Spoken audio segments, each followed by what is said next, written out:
വണ്ടി ഇതാ വളച്ചെടുത്തിട്ടുണ്ട്. വളഞ്ഞ് പോവാം. അതെന്തോന്നു എന്തൊരു പച്ച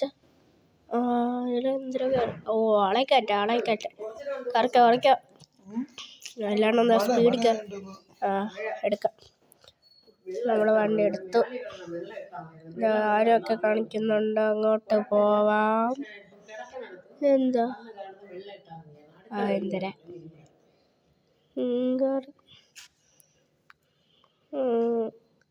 നോത്ത് പോവാം.